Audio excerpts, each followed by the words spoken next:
Tonight is verses 1 through 5 of chapter 5, and then we'll finish it up next week. All right, are you there? Are you excited for the word tonight? Are you excited? Me too. If you're new and you're wondering, like, why are they excited for the word? Listen up.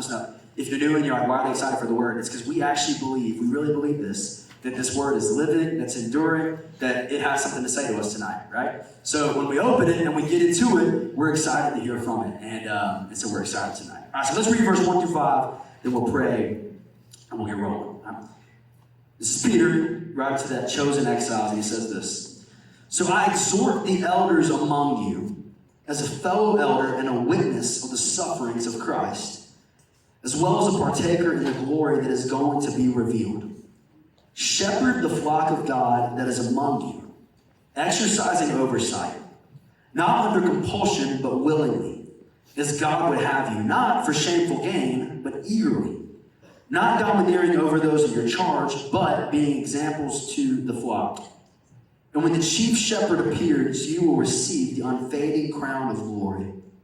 Likewise, you who are younger, be subject to the elders. Clothe yourselves, all of you, with humility towards one another, for God opposes the proud, but gives grace to the humble. All right, let's pray, and then we'll dive in. Lord, we love you. And God, we're so grateful, Lord, for your word tonight. And Father, before we even begin to dive in or anything, we just want to confess together, Lord, that we believe that your word is true when it says at the beginning of 1 Peter that the grass withers and the flowers fall, but your word endures forever. So, Father, what we confess tonight is that we believe this word is active, it's enduring, it's alive, it has a word for us tonight. So, Lord, I pray that our hearts will be open. Lord, I pray that our hearts will be receptive. Holy Spirit, I pray that you would go ahead now and begin to do the work that I can't do. When I can talk and I can communicate, Lord, by your strength and by your grace, but Lord, only you can change hearts. And so, Lord, I pray tonight, Spirit, you just go ahead and begin softening hearts, Lord, to receive your word. And so, Jesus, we love you. May you be honored. May you be lifted up in all that we do. And we're so grateful to get into your word tonight. In your name we pray. Amen. Amen. So, if you paid attention when we read that, you might be asking the question, why are we not skipping this verse or this section of verses? Because, you might be like, okay, Justin, I get that we started like in 1 Peter chapter 1, verse 1, and we've been going and we haven't skipped anything. I get that. And talking about husband and wives was a little weird in chapter 3 because we're in high school, but I see why we did that, right? Because, statistically, most of you probably will be married one day, right? So I get why we talked about it. But Justin, tonight, of all the passages that we could skip, like, this would have to be up top on the priority, right? Because if you pay attention, who did he just write to? Who's he talking to here? Old people, but specifically who? Elders, right? What's the elders? What is that? Yeah, the leaders, right? The leaders, Ed's like, me, man, this is my message. I love you, Ed. You're the man. You're the man, Ed. Ed, that was pretty good, wasn't it? Sorry. It's the elders, right? It's the shepherds. It's the pastors of these people. Right? So you're like, Justin, okay, I get that it's in the Bible. I get that it's applicable. But for us, why are we going to stop here tonight? Because statistically, most of you in this room will not be in full-time ministry one day, right? Let's just call it for what it is. Some of you might, and man, some of you taught me about that, and that's amazing, right? And there's a percentage of you that will be, but most of you sitting here will not be. So Justin, why would we not just kind of skip over this and not negating its importance? Why would we not just skip over this and get to the part where he's addressing everyone again? I used to love, when I was in high school, I used to love fishing with my grandpa, right? Fishing with my grandpa was second on the list to watching baseball with him, but it was one of my favorite things that we used to do. And so we would go fishing in ponds. We didn't have boats, so we had to go fishing in a pond. We could kind of walk around. So he met this lady in his church one time named Miss Russian. That was her name, Miss Russian. And she told Papa, my grandpa, she said, hey, you should come out, bring your grandson, and come out to fish at this pond that we're gonna have in my house. You come fishing it, and it's awesome and it's great. So she said, if you know where Wingate is, right? She said, turn off. Where's Macy? There we go. Go dogs. Go Bulldogs. And so she said, hey, go past the Wingate football field. Go past it. When you hit a stop sign, go across the street that stop sign, and our pond is right there on the right. So we're like, okay, that's simple enough, right? So Saturday morning comes, and me and Papa get in the car, and we get in the car. It got really quiet.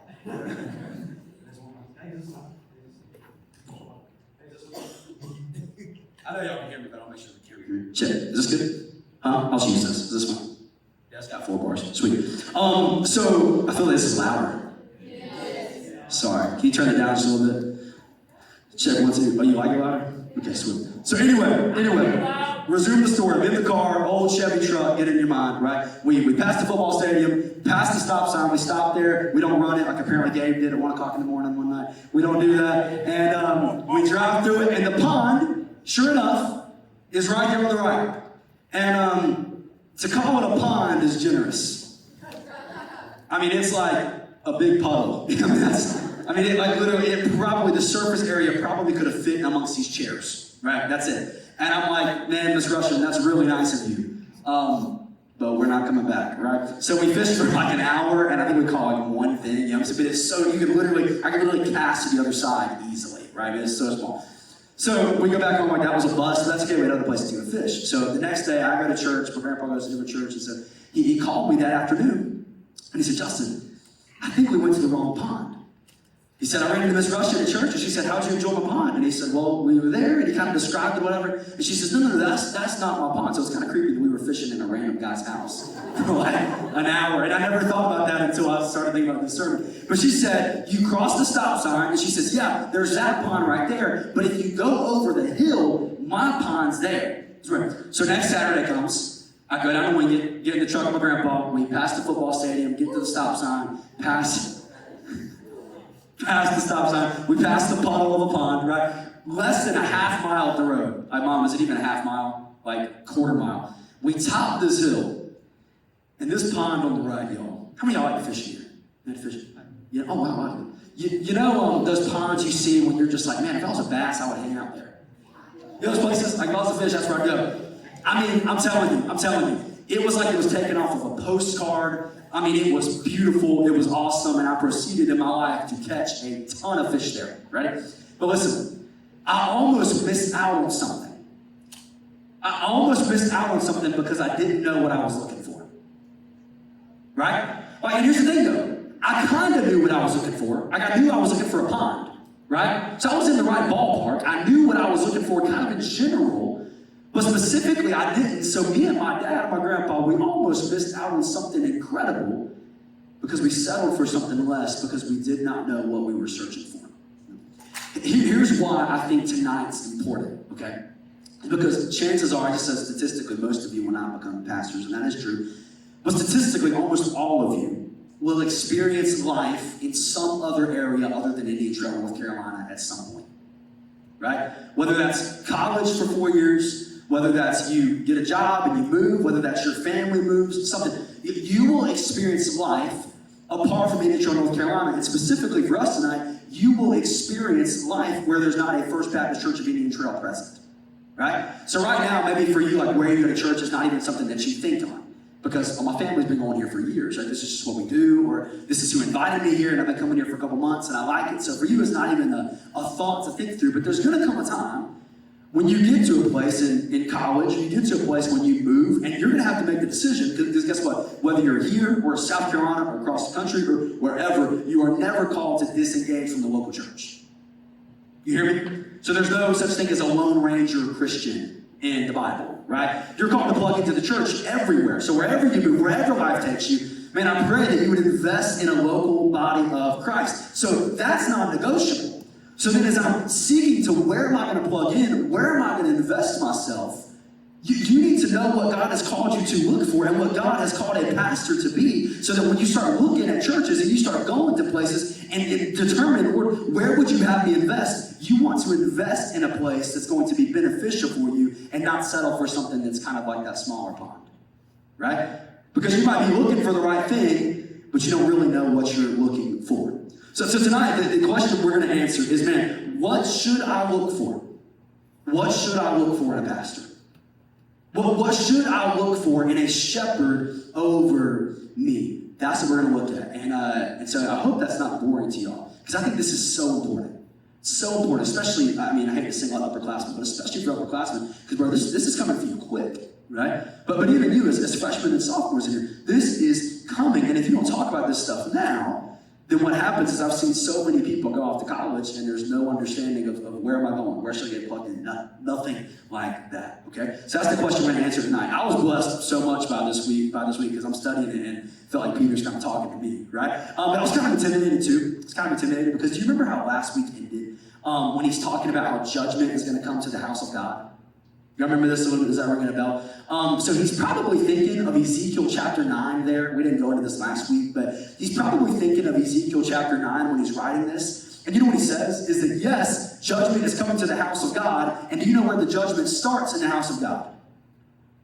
With the leaders of it, right? So, encouraging for me this week, right? Just a good reminder that it's not that we're both not held accountable. It's not that we both won't face judgment, but I'm held, and I'm upfront honest with you, I'm held to a different standard in being a leader of the household of God, right? And so it's kind of intimidating for me. So when we finish chapter 4, that's what he talked about. And with Ezekiel chapter 9 in mind, when it starts talking about the leaders of the household of God, it's like here, Peter needs to stop and say, okay, let me address the pastors for a second. And what I love is his command to the pastors is simple, right? His command to them is really not complicated, right? It's very simple, it's very cut forward, they're very straight, but then he has some modifiers on what he wants you to be. So let's see if we can see the command for the pastors and the elders here. Okay, let's start at verse 1 again, and we'll see it in verse 2. So I exhort the elders among you, as a fellow elder and a witness of the sufferings of Christ, as well as a partaker in the glory that is going to be revealed, shepherd the flock of God that is among you. What's the command to the elders there? To shepherd the flock. Right? That's the command, right? He's about to say a lot, but the command there, you see it's imperative, right? It says, I exhort you, boom, shepherd the flock of God. And then what he's about to do is he's about to give us 3 really modifiers on how they are to shepherd, right? But the command is plain and simple. It's to shepherd the flock of God. So when you are looking for a pastor, students, when you're saying, okay, who is going to be the pastor of my life or maybe my family's life one day, you are looking for a shepherd. What are you looking for? Not looking for just a speaker, not looking for just something. You're looking for a shepherd. So what does a shepherd do? That's the question. So when Peter says shepherd, what like would have popped into their minds, right? We put ourselves in the first century people's shoes, and they get this letter from Peter, right? And Peter says to be a shepherd and to shepherd the flock. What would have popped into their minds? Well, the best way as I could tell, a shepherd is supposed to do 3 things. Okay? Shepherd is supposed to do 3 things. Shepherd is to feed the sheep. Right? Fair enough. Shepherd is to guard the sheep. Fair enough. And a shepherd is to lead the sheep. So 3 things, right? If you're a shepherd, you feed the sheep, you guard the sheep, and you lead the sheep. So let me ask you, let's just take a poll. What do you think is most important of those 3? Feed, guard, and lead. Think of FGL, right? Like Florida, Georgia line. I'm just kidding. Don't do that. FGL, right? Think of that. Feed, guard, lead. So how many of you, by hand raising, you would say that lead is the most important?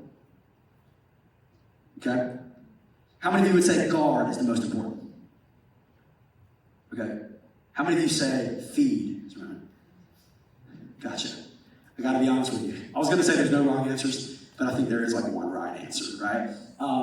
I think feeding is the right answer. So give yourself a round of applause if you got it right. You know, look at your neighbor if they didn't get it right and say, bro, you got it wrong.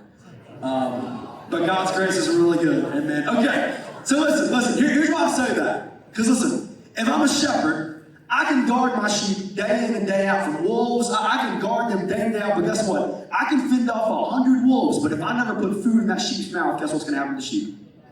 It's going to die, right? Listen to me. I can lead the sheep in the best way possible. I can lead them to the most beautiful picked place ever, a place you just see on a postcard, just an amazing place. But if I don't give that sheep food, then guess what it's going to do? It's going to die in a really pretty place, right? It just is. So listen, when you're thinking about, man, what does a shepherd have to do? Listen to me. A shepherd has to feed the sheep, because if you don't feed the sheep die. So let me ask you this. How does a biblical shepherd, and you know this answer, I know you do. How does a biblical shepherd then feed the sheep? Through the word, right? Through the preaching, through the proclamation, through the teaching of the word. So I need you to hear me tonight, okay? You're going to get an insight into just how I view me here, okay, right? And if you can show me, I'm going to open myself up for this, okay? If you can show me that I should think otherwise, come show me. Okay? I dare you. Like if you show me, now based on scripture, don't just come and say, well, this youth pastor does this, or this guy does it. Now show me in scripture, right? That I should think otherwise, then I'll be open and I listen and I want to hear you, okay? But I have a deep-rooted conviction of this. You ready? Everybody right here, I don't want you to miss this, okay? The best thing I can do for you as your youth pastor is to be ready to preach on Wednesday nights. You hear me?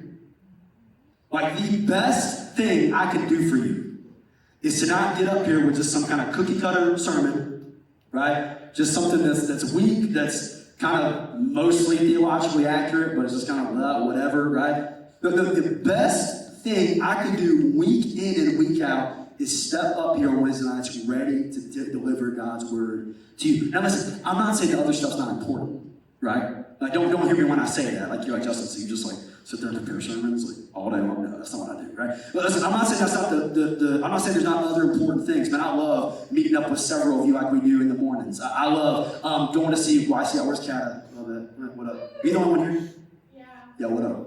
Represent. Kat, I love that, right? I don't like planning and stuff. I gotta be honest with you. That's where Macy helps me a lot. I don't like all that stuff. I love playing the 242 nights. I love the music. Other stuff is important. One-on-one stuff is important, absolutely.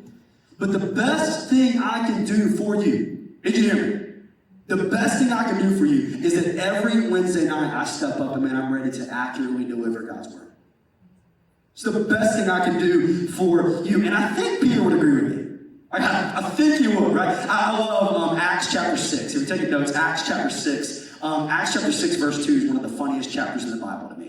I think it's funny because what happens is the church is growing like crazy, okay? So the church is going and they don't really have time to like stop and develop like care group ministries, you know, and like committees and things like that. They're not really doing that yet, right? And what happens is they're feeding the widows that are coming to know Jesus. They're feeding them, but the church is growing so big that some widows are starting to fall through the cracks, right? So some ladies are not getting fed, and the apostles, 12, start coming under criticism for this, right? And listen to what they do in Acts chapter 6, verse 2. Listen to this. And the 12 summoned the full number of the disciples. So the 12, Peter's in this, right? I mean, I don't want to read too much into the Bible. Peter's probably leading this, right? He's probably leading the discussion of the 12 here. And he summoned the full number and says this: it is not right that we should give up preaching the word of God to serve tables. You're like, Peter, do you hate widows? Isn't that kind of what it sounds like for a second? Right? Peter's like, are you kidding me? Now listen, here's what he's saying. He's not using this as like a lazy attitude. That's not what he's doing. He's not doing this as a lazy attitude that saying, man, I'm bigger than that. Because you know what, I probably guarantee you that after this moment, it wasn't like Peter never served a widow lunch again. Right? I'm just assuming Peter probably did that several more times. I'm not saying. But what does he say though? He says for us as the leaders of the church right now, it is our priority and it is our responsibility that we must focus and prioritize preaching the word.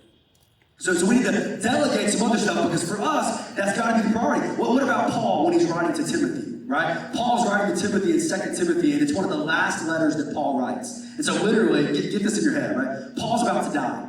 And Paul knows he's about to die, right? He has an execution date set for him. And then one of the last things that Paul writes to Timothy, the one he's been pouring into, right? The one in many ways he's handing his ministry over to. What does Paul tell Timothy in 2 Timothy chapter 4? He says, Timothy, I urge you in the presence of God who judges the living and the dead, preach the word. He says in season and out of season. Basically, don't stop. Right? Spring, fall, summer, winter, good, bad, whatever. Preach the word. So the apostles, and the church leaders, they devoted themselves to this. And see, listen, here's what's awesome. If we feed you the word of God, so if the shepherd feeds you God's word, you know what I think also happens? I think you get guarded by that. But you say, what do you mean? We get guarded against false doctrine, right? False things to believe. If we're preaching God's word accurately, then the second you hear something that's not accurate, you're kind of going to perk up and be like, hold up, that's not what God's word says. Because we're going to be guarded against sin, right? I mean, think about this. Like, we did not do like a series on the 7 deadly sins of high schoolers. Like, we didn't just do that. But think about Do you want that series? Yeah. Okay. I said, bro, what's going on? Listen though, think about all the things we addressed in 1 Peter though. I mean, think about that. We addressed a lot of stuff in 1 Peter. What happens? We're just preaching the word, man. So preaching the word guards you. It does. Preaching the word leads you.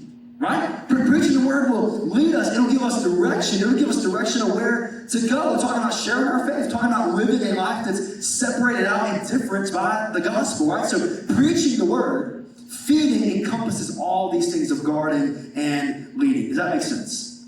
So listen, when you're searching for a pastor, here's what you're looking for. You ready? You are looking for a shepherd who will feed you God's word. I need to say that again so I make sure you hear me, okay? You are searching for a shepherd who will feed you God's word. Now listen to me.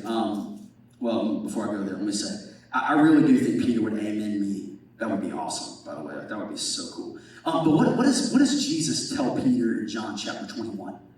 Can I just say, this is why you should come to life groups, because we're doing sermon-based life group stuff now, which is awesome, and we're going to be really talking about this week, about how God can use such a messed up person like Peter to write this letter to these churches, and that's amazing, right? But do you remember what happens to Peter when he denies Jesus 3 times? Do you remember that? When he denies Jesus 3 times? There's so much moving around, bro. You can go to the bathroom. Well, let's just still, there's been like 6 people gotten up, and we're going to address that when everybody gets in, okay? Let's just be still for a second. But Peter denies Jesus not once, not twice, but 3 times, right? Jesus dies. Jesus raises again on the 3rd day, right? That happens. And so it's got to be kind of awkward between Peter and Jesus. And then I don't know if you know this, but in John chapter 21, they kind of have this breakfast together, right? And it's Jesus and Peter, and they're having breakfast. And you know what goes down? It's amazing. Jesus asks Peter 3 times. He says, Peter, do you love me? You know the story? If you don't know the story, we're going to talk about life groups. Come on, life groups. He says, Peter, do you love me? Peter, do you love me? You know what Jesus responds 2 out of the 3 times? He says, Peter, do you love me? And Peter says, yes, Lord, I love you. You know what Jesus says? Feed my sheep. He says, Peter, do you love me? And Peter says, yes, Lord, I love you. And Jesus says, tend the flock, tend my sheep. And he says, Jesus, do you love me? Or Peter, do you love me? Peter says, yes, Lord, I love you. And again, the 3rd time, he said, feed my sheep. So as Jesus is in many ways reinstating Peter, his final mantra to him 2 out of 3 times is feed the sheep, preach the word. That's the best thing I can do for you on a Wednesday night. Best thing I can do for you as a youth pastor. So here's my challenge to you. When you go to college, right, or when you move, the best Bible teacher in your area might be a dude rocking skinny jeans and cool shoes and a muscle shirt with a bumping band, and it might be the best preacher around. Okay? Go there. Listen, when you go to college, the best preacher in the area might be an old dude wearing a suit and tie, but he unpacks God's word and delivers it. Get there. But listen, style only lasts for so long. Did you hear me? Substance will grow you. Style will just entertain you for a time. So when you go, our method or our picking is not, okay, well, what's going to be the best place that just feels right? That's a bunch of junk, man. Where am I going to be fed the word? Because a shepherd is called to feed. So invest in where you will be fed. So then the question that I just asked, how do I know if I'm being fed the word? All right? Is that a good question? I thought it was, how do I know if I'm being fed the word? But listen, I need you to hear me. The test is not this, okay? The test is not, does the pastor with the mic sound good? That's not the test. The question is not, does the pastor with the mic, is he easy to listen to for like 45 minutes? That's not the question. Because how many of you know that you can say a whole lot without saying a whole lot? You know that? Right? How many of you know that you can say stuff that sounds good and you walk away and you're like, bro, what did he just like say? Me and Johnny Sprinkle, we were at a revival before. This makes me feel so old. It was my junior year of high school. Actually, it might have been my sophomore year of high school. So that's before any of y'all were in middle school. Oh my gosh. Is this what coming an adult feels like? Is this it? We go to this revival. We go to this revival, and it's a 12-day revival thing, right? And it's just the energy's just bumping. It was lit or whatever. It was just bumping a lot. And it was. I'm sorry. It was. Like, it was. That just kind of came out, too. We're going. Dude's preaching for like 45 minutes, right? I mean, it's just people clapping and all this stuff. And he's preaching about Jesus on his way to heal the girl that was dead, that was 12 years old. Remember this story? And on his way to heal the 12-year-old, the woman that has been sick for 12 years, touched his cloak, and healing left Jesus and healed her too. Right? Remember the story? So this guy's preaching, man. And it's been hard to follow him the whole time, I'll be honest with you. But he's this big dude, he's got that good preacher voice, you know? And he says, the woman was sick for 12 years. He kind of backs up, and everyone's like, ooh, you know? He says, the child that Jesus was on his way to heal was 12 years old. And he says, and this is a 12-day revival. And the place goes nuts. And me and Johnny, we look at each other. I was like, what? Like, dude, what just happened, right? I mean, it was entertaining. Like, it was well delivered. I was just like, what is going on, right? But listen, Noah and Austin, I thought about y'all when I picked up this quote, because y'all love this. This is a guy named Richard Baxter. He's an old dead guy, but he wrote a lot of good stuff. Hey, how salty. He's dead, dude. Hey, dead people have great. It's okay. We'll talk later. What? Hey, I love him, dude. I love him. But hey, listen to this. You ready? Hey, Zoe, listen to this real quick. Ready? Listen to this.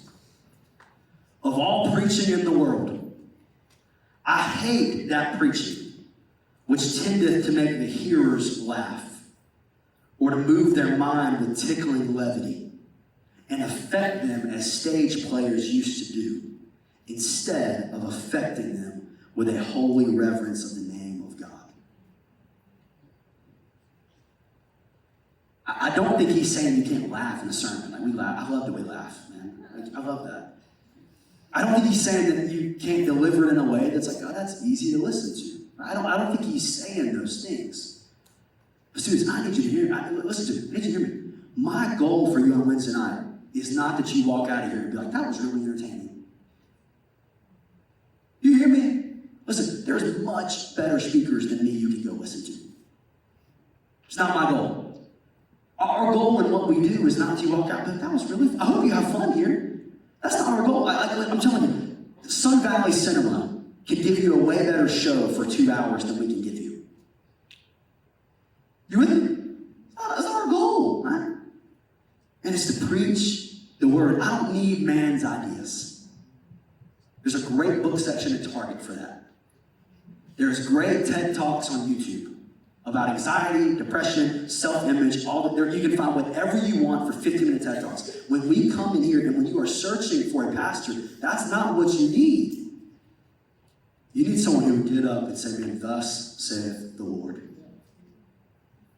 And he will feed you week in and week out. This is not an excuse for not feeding yourself. You know how I feel about that. That's why we do the podcast every day, to help you, right? But you need someone who will feed you the word. So what am I looking for? I'm looking for a shepherd who will feed, guard, and lead that's driven by the word. But I love it. He gives some modifiers on this. And I know you're smart, so we're going to kind of flow through these pretty quickly. Yes, look what he says. He says, shepherd the flock of God that is among you, exercising oversight. That just means that the shepherd should kind of know what's going on, right? So as someone said it, the shepherd should smell like the sheep a little bit. You know what I'm saying? Like, it should. Like if I'm only here on Wednesday nights and that's all you've ever seen me, then I'm probably not doing a great job, right? Which I see most of you throughout the week. But anyway, exercising oversight. Know what's going on, right? So then he gives 3 things. Look at what he says. So they should shepherd not under compulsion, but willingly, as God would have you. So the first thing you're supposed to do, you're supposed to shepherd the flock by feeding the word, and don't do this under compulsion, but do it willingly. We don't need Eeyore pastors. You know Eeyore, Winnie the Pooh? Right? Where it's like, I'm pastoring, and this is what I gotta do. Because if someone doesn't do it, then the church is gonna fall apart. I couldn't say this out loud, but I was going to say, the joy of the Lord is my strength. And you know what I'm saying? Guys are just miserable. And I'm going to tell you what, I'm sure some older people here will attest, there is those pastors out there, right? They're just begrudging. It's like, dude, do you even enjoy your job, right? And do you even enjoy what you get the chance to do? Because what is Peter saying here? He's saying that the shepherd should not shepherd the flock out of compulsion. How many of you know there's a big difference between I got to and I get to? There's a big difference. Now listen, let's step out of the pastor role for a second tonight. There's a big difference in life versus I got to versus I get to. Do you know how many people across the world would kill for the education you're getting right now? Listen to me. I don't care if you hate your school. Listen, there is tons of people that would love to go to a school where they get taught things, where you get fed stuff. Are you kidding me? You don't got to, you get to. And I know you fucking don't do got to. I get what you're saying. Listen, I'm just telling you, there's a big difference between I got to and I get to. So Peter's saying, as a shepherd of the flock of God, it's not an I got to, man. It's an I get to. Now, I love one of my favorite professors, Dr. Ford down at Anderson, who just had such a big impact on me. I love one thing he said in my first ever class with him. Freshman year, we're all gung-ho in ministry, right? Ministry classes, they're going like, yeah, I'm going to serve Jesus, and it's going to be awesome, and all that stuff. And he said this phrase. He said to a room full of prospective pastors, he said, if you can do anything else in the world, do it. You talk about being heavy on guys who said, they're like, yeah, I can't wait to serve Jesus. He said, no. If you can do anything else in the world, do it. And if you answer that question, you're like, I can't do anything else in the world, he said, you're in the right place. As pastors, Peter's saying, serve, not under like, I got to, man, I get to. So if you're looking for a pastor and it's like, dude, this dude doesn't want to be here, it's just under compulsion, that's a red flag. They should want to serve the flock. So there's three things. First one is serve not under compulsion, but willingly. Look at the second one. Not for shameful gain. So shepherd, not for shameful gain, but eagerly. Now listen, it does not just say for gain, right? It doesn't say that. Like, praise God that it's biblical for pastors to be paid, right? Praise the Lord, because me and Courtney got to eat, right? And we got to fix septic stuff, and that's what we got to do, right? And so praise the Lord for that. First Timothy 5, 17 through 18 says that. So praise the Lord, because we need to eat. But listen, there is a difference in gain versus shameful gain, right? There's a difference in how I'm pastoring for shameful gain. I tell you, we're living in kind of a weird part of our culture right now with like Instagram. It's so easy to be a popular pastor. Right? How many of y'all, I'm just curious, how many of y'all follow like more than 3 people that you would say is a popular pastor? How many of y'all follow? Oh wow, just one? Really? Okay, that's cool. Okay, that's cool. I thought there'd be more than that. I really did. I thought you'd more than that. But listen, it's so easy. Listen, and I need to tell you. I'm not here tonight. Did you hear me? I'm not here tonight like questioning the intentions of everyone who's a pastor has a blue check mark by their name on Instagram. Okay? That's not what I'm doing, right? That's not what I'm doing. I'm just saying what Peter's calling pastors to do is say, man, you know what? I just want to serve. And listen, if that means I get 50 Instagram followers, or if that means I get 50,000, I just want to serve. And so if you're looking for a church and a pastor and you get to know him and it's like, man, this dude is like really just after like fame and fortune, also that's a red flag. It's a red flag. Because Peter says we should not be doing this for shameful gain, but for eagerly. And then finally, so not under compulsion, but willingly. Not for shameful gain, but eagerly. And then finally, not domineering over those in your charge. So not using like, oh, I'm your pastor, I can spiritually guilt trip you into doing whatever I want you to do.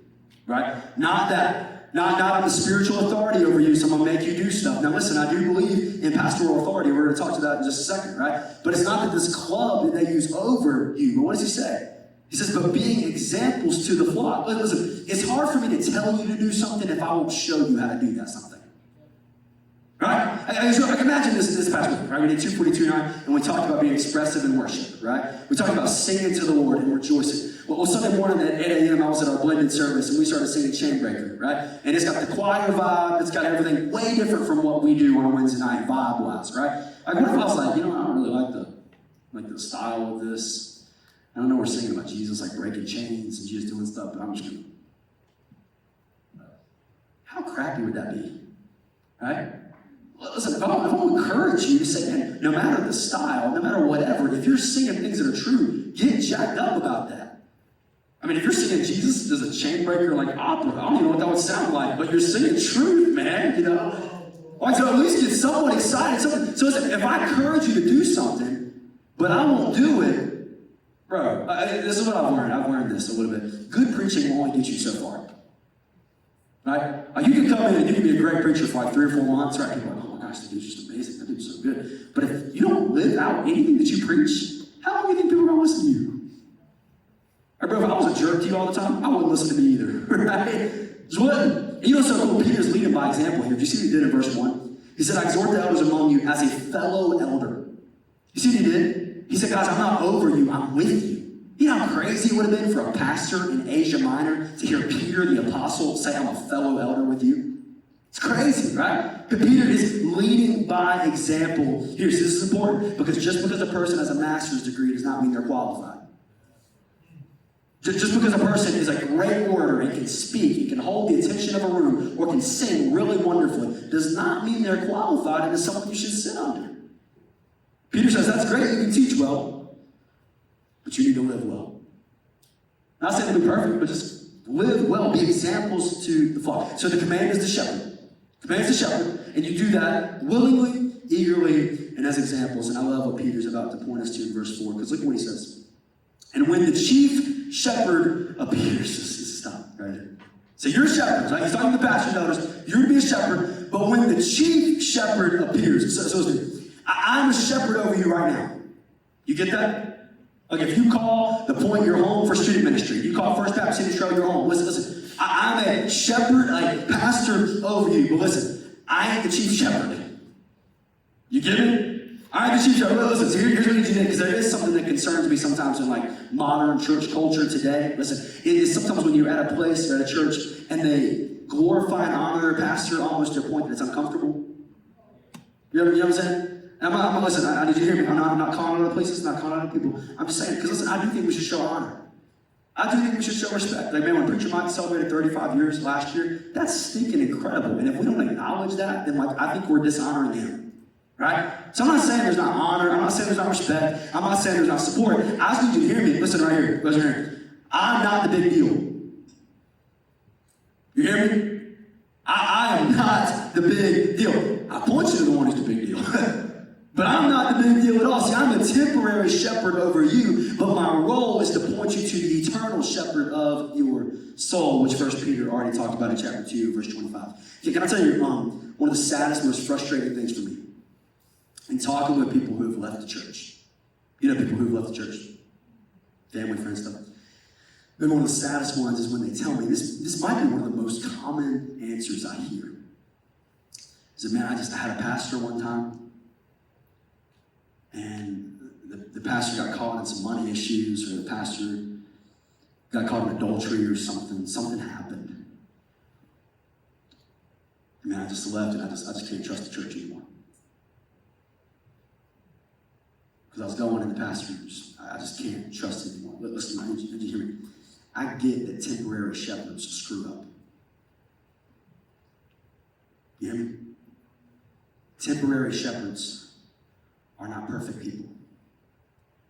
And I get that at times there have been some pretty terrible, awful examples of the chief shepherd. And we could count a ton of those examples, a ton of those, and we could do that. But listen, that's why your living hope can't be in the temporary shepherd in me. It needs to be the eternal shepherd, which is Jesus. That's why, listen, if I point you to myself, then I am failing you, because if you're here for 4 years, bro, I'm probably going to do something that makes you mad. Like, I'm probably going to do something that you just don't agree with. I mean, let's just be honest, right? So if I point you to myself, I'm setting you up to be miserable and you're wrong with Jesus. But listen, if I point you to the chief shepherd, listen to me, let's run through all those things we just said. The chief shepherd fed his sheep because he is the bread of life. That the chief shepherd guards his sheep by laying down his life for them. That the chief shepherd is leading his sheep. He's leading us by bringing us into a new heaven and new earth in a place of eternal security and rest. That the chief shepherd did not serve us under compulsion, but willingly said, Father, your will be done and not my own. That the chief shepherd did not do things for his own glory. He didn't do it for shameful gain, but he sought to give glory to his heavenly Father. The chief shepherd didn't come to dominate over us, although he certainly could have.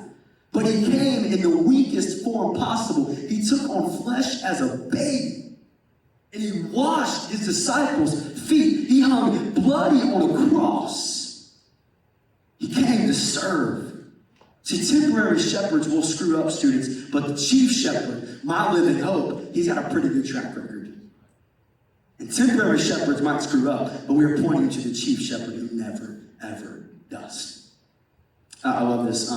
Johnny Hunt's coming this Sunday to our blended service, and I love Johnny Hunt. I love listening to him preach. And I heard him say one time, he was pastoring a church down in Woodstock, Georgia, right? And the church just grew to thousands, very similar to ours, right? Thousands. And it got to a place where it was impossible for him to know everybody's name. It was just impossible, right? And so one time this family comes up and they're mad that Johnny Hunt doesn't know their name. We've been going here for years, we don't know our name, right? I don't have the guts to say this, but I love what Johnny said. He said, it's not my job for you to get to know me. It's my job for you to get to know him. He said, it's not my job for you to get to know me. That's a great bonus, and I want to get to know you.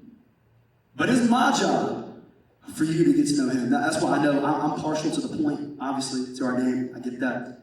Listen, can I just say, shouldn't that be what every church is doing? You might name it differently, you might do it differently, but if you're going to a church that does not consistently remind you of Jesus week in and week out, go to somewhere else.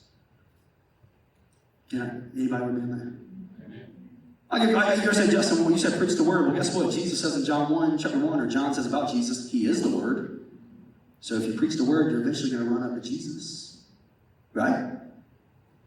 Get into a place that's going to point you to Jesus. So when you're looking for a pastor, what are you looking for? A shepherd who will feed you, and then we'll point you to Jesus. And we're going to wrap up here, verse 5. Verse 5, we're going to wrap up. But what about me? Right? You say, Justin, that's great for then. It's great for then. What about now? We're going to fly through this real quick.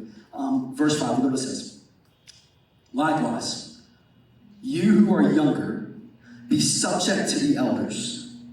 Clothe yourselves, all of you, with humility towards one another, for God opposes the proud but gives grace to the humble. We're really going to look at that last verse next week a lot, because this kind of blends in with where Peter's going. But don't miss what's happening. There is a call for you students right here and right now. Literally tonight, there's a call for you in this verse. Now, not only I think it's tonight a great night to say, okay, this is what I need to look for in a pastor, but there's a call for you right here and right now. And that call here is for you to trust and support your pastor. You hear me? So what does he say? He says, likewise, you're younger, be subject to the elders. We're going to talk about this with government authorities and with masters and with husbands and wives. We talked about this. And he says the same is true in the church, that you and I should submit ourselves to the pastoral leadership and authority that God has ordained over us. You're like, Justin, this is fun for you to talk about, isn't it? No, I'm just being honest, trying to read God's word, right? And you know what I think he said? Here's what he said. You might not disagree, or you might not agree with every position, right? You might not agree with every direction. Right? You might not agree with every decision that is going to be made. I told Allie I was going to talk about her later, because I remember when I announced that we weren't going to Panama City and we were going to Wanata, and Allie screamed like she was being tortured. You remember that? Yeah. Hey, did you like Wanata last year? Did you like Wanata last year? Yeah. See, there you go. That was okay. That was not. Just kidding. I get that. I get that sometimes, bro, I'm not on board with this. I'm not. You know what I think that's why he says, clothe yourself with humility. Because remember last week told us a little bit where we often tend to think we're right. We often tend to think like he's going in that direction. That's not the best direction to go in. This is the best direction to go in.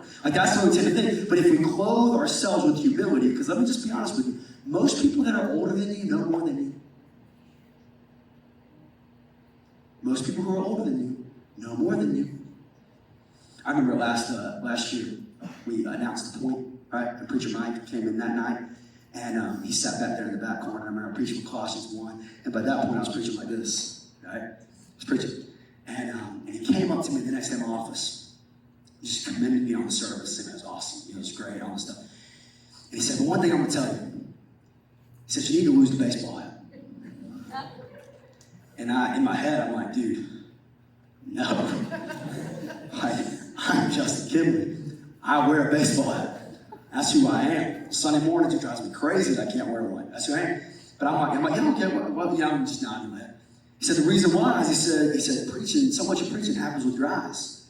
He said, making eye contact, do that. He says, when you got your hat on, he says, people can't see your face. And I'm like, all right, I'll think about it. No. So it happens, January goes by, February, March, April, May. We get to October, and I started meeting, and we're like, hey, we need to put up our sermons on YouTube so that you can watch and keep up when you're not here, right? So I preached the first one ever. It gets recorded, goes up on YouTube, and I go to watch it, right? Because if you have to listen to me, I need to listen to you, right? So I pull it up on YouTube, and I look, and you know what I see? I see jeans, a shirt, and then a shadow, and then a hat. You know what I did next week? So And I was like, you know what? I could have saved like 7 months of that. If I just, humbled myself a little bit and said, he's not knocking my whatever coolness or whatever. He's not knocking that. Several people want to see you, right? You make eye contact with people. It's submitting myself to someone who knows a lot more than me. And that's exactly what Peter's calling. Now, listen, it's not saying that there's no authority. Excuse me. It's not saying there's no accountability, right? Like, it's not saying the pastor just runs roughshod over everyone and says, oh, whatever you're doing, I'm blindly following. It's not saying that. It's not saying there's no accountability. But it is saying there's support and there's trust and there's encouragement. Okay, can I tell you as we close, just so you've seen this model the last few weeks, and you might not even realize you've seen a model, but our leaders have modeled this in an incredible way the past few weeks. Because I'll just be honest, like switching to sermon-based stuff on Sunday mornings, it's kind of a big deal. Like for our leaders who are used to seeing certain stuff and used to teaching in a certain way and having their books weeks in and week out. And I pitched them the idea a couple Sundays ago and said, hey, this is what we're thinking. This is where we're thinking about going. And 100%. Didn't mean there wasn't questions. Didn't mean some people didn't say, hey, maybe it could be done in a little bit different way to make it better for us. Because listen, criticism is not always constructive, or criticism is not always bad, right? Like sometimes you need to be criticized for how you live, you get that, right? And it did it, but you know what was amazing? Is 100% across the board. So much support, so much Justin, we got you back, we love it, this is amazing. That's awesome. And it's people who are modeling for you when you're at a place, invest in that place and do that. Because listen, here's what I think we're getting to. Listen, you will never experience the full blessing of the local church until you move from attending to investing. Yeah. Did you hear me? I know we're getting long, and I'm sorry, we're almost done. You will never experience the full blessing of the local church until you move from attending to blessing, to investing, attending to investing. Because listen, what this calls you to do when you eventually start looking for a pastor, and you find that shepherd who's going to feed you God's word, and maybe you're here your whole life, praise God.